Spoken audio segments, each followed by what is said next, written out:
امتحانات چې کم راغلي دي په حضرت ابراهیم علیه السلام باندې هغه پوره کړي دي. په هغې کې یو امتحان د حج و چې د حج اعلان یې وکړو، بیت الله ابتدا یې وکړه. واقعه صدا شانتی ده چې کله حضرت ابراهیم علیه السلام د شام نه سفر کولو، دی وخت کې ورسره حضرت جبرائیل علیه السلام، بیبي هاجره ده او یو ورسره وړوکی حضرت اسماعیل علیه السلام دی.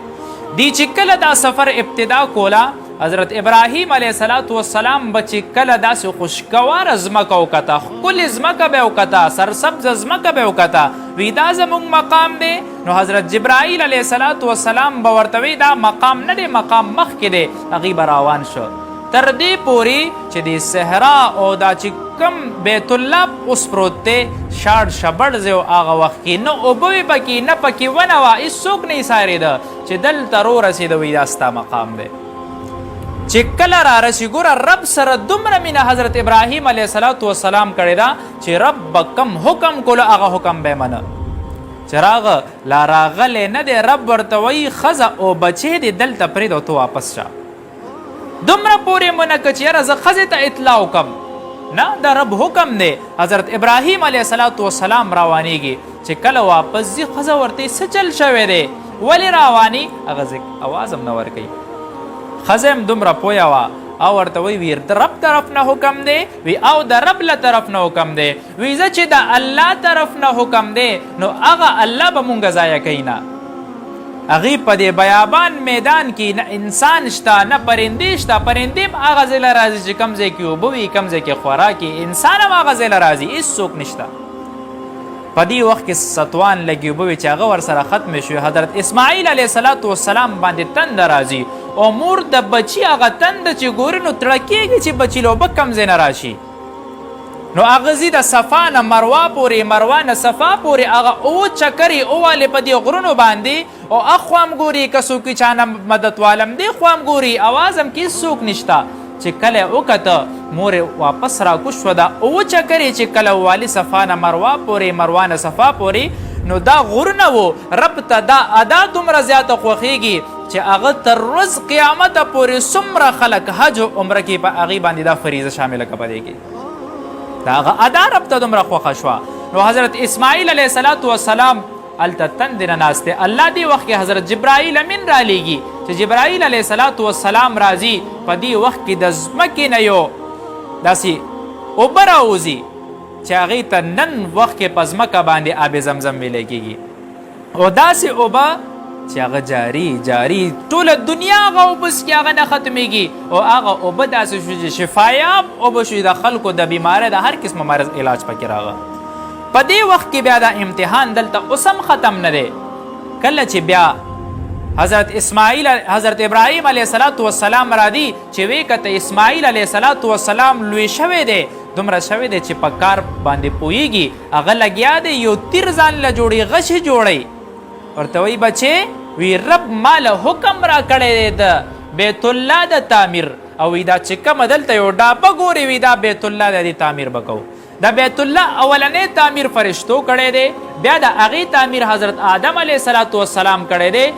طوفان نوح کې هغه بیا ختم شوی دی، بیا پرله پسې هغې بیا تعمیرات کېده. بیا چې ابراهیم علیه السلام د دې تعمیر کولو نو ورسره اسماعیل علیه السلام په دې کې ملګری. چې کله حضرت اسماعیل علیه السلام د پلار دا حکم او خبرې ومنه چې د رب له طرف نه دومره فرمانبرداره بچې، نو هغه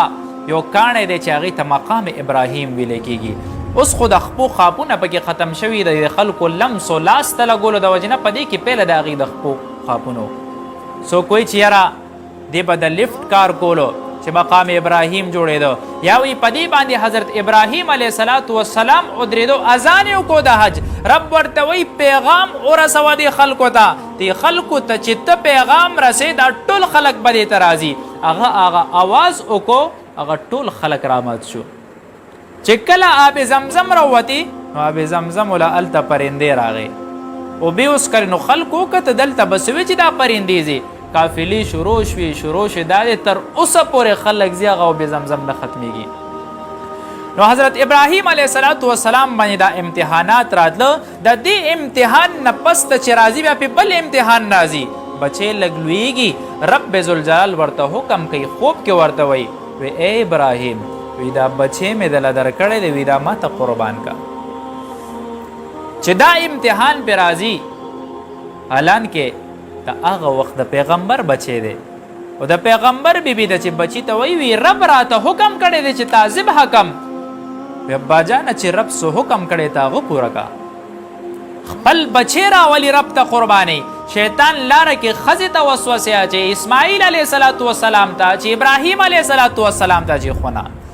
ولی رب سره مینه ده د رب حکم دی د په پیغمبر امتحان دی راځي چې هغه بچی هلته قرباني بچی هم دومره وفادار بچی دی ورته وایي وی بابا جان وی دا چاړه دې تیره کا او بل زما دا مخ لاندې کا وی اسې نه ستا سترګې زما سترګو سره ولګي نو هغه محبت دومره زیات دیړه ته کوشي ته بیا ما نشي ذبح کولی چې هغې کله الټک اسمان کې فرشتي عجیبه وویل کې الله یو د خلیل دی بلې بچی دی او وی په دې باندې دومره لوی امتحان رب ورته وی زه په خپل حکم خو پوهېږم فرشتې په اسمان کې رب ته جاړو سوال ورته کوي چې الله ابراهیم بچی بچ کی په دې وخت کې حضرت ابراهیم علیه السلام له حضرت جبرائیل علیه السلام یو ګډ راوړي او هغه ذبح کوي نو دا سنت هم الله ته دومره خوښ شه تر قیامته پورې دا جاري وساتله دو سنت داسې شو یو د صفا مروه سنت شو او یو دا سنت چې کم د قربانۍ د رب ته دومره خوښ شو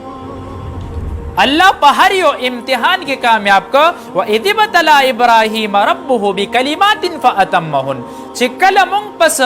ازمایش کې مبتلا کو وی د پورا کړل رب ذوالجلال وی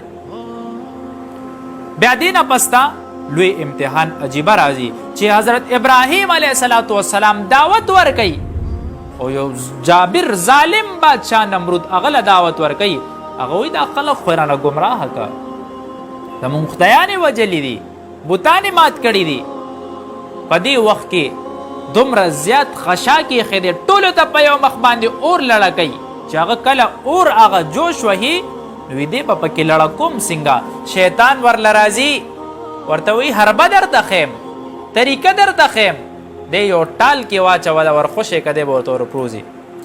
چې کله هغه اور ته ورپروزي فرشتي رب ته وایي یا الله وی ابراهیم خو تا سره دومره زیاته مینه کوي تا بیا هم په امتحان کې مبتلا کړی دی الله ته د مدد وکړي فرشتي ورته وایي وی لاړ شي ابراهیم له او تپوس ترې وکړئ چې څه غواړې که مدد درنه غواړي مدد یې وکړې په دې وخت کې فرشتي راځي حضرت ابراهیم علیه السلام ته وایي وی مونږ راغلی یو وی څه مدد دې وکړو وی رب رالیږلی وی نه وی بس چې رب نه را لېږلی رب زما په حال باندې ښه پوهېږي زه پوه شه او زما رب پوه شه دې وخت کې حضرت جبرائیل علیه السلام راځي وی الله وی د ابراهیم مدد وکړي چې کله راځي وی کته حالات ورته وی ای جبرائیل ولې راغلی وی رب را لېږلی وی او رب را لېږلی یم خو وی رب درته دا ویلی دی چې دا اور مړ کا وی نه رب خو نه دی ویلی وی رب وی که هغه درته ووی د هغه په خوله باندې عمل وکړه او ورته وی هغه جلیل چې ته رالیږلی نو بس د هغه خلیل دپاره دا جلیل کافي دی ستا ضرورت راته نشته په دې وخت کې رب حکم کوي فرشتو ته او اور ته حکم کوي یا نارو کونی بردا و سلاما علما د دې تعبیر ډېر عجیبه کوي وی ای اورا وی داسې حالت کې شه چې نه ډېر یخ شي یخنی وشي او نه ډېر ګرم شي چې د هغه ګرمي وشي درمیانه شه ورته د هغه امتحان په ده باندې را روان دی قسمه امتحان په حضرت ابراهیم علیه السلام راغه حضرت ابراهیم علیه السلام په رب باندې عاشق و هسې خو ورته خلیل نه وی یو واقع کې راځي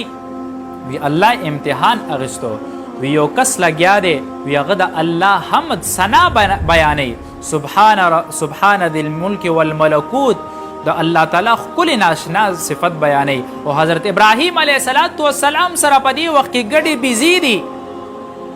او ورته وی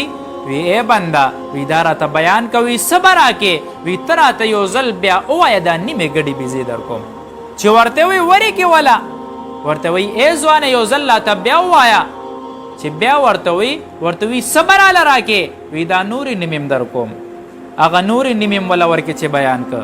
ورته وی یو ځل بیا د الله دا صفت وکړه دومره ښکلې صفت دې راته وکړه او د اوس به سره کې ګډې بېزې هم د سره ختمې وی د دې دپاره خو به راعي پکاري که نه چې کم سړی سره وي زه در سره سروم که نه هغه ورته بیا ووی چې بیا ورته وی زه فرشتوم رب را لېږلم ستا د امتحان دپاره وی رب په دې امتحان کې کامیاب کړي رب سره محبت وکړي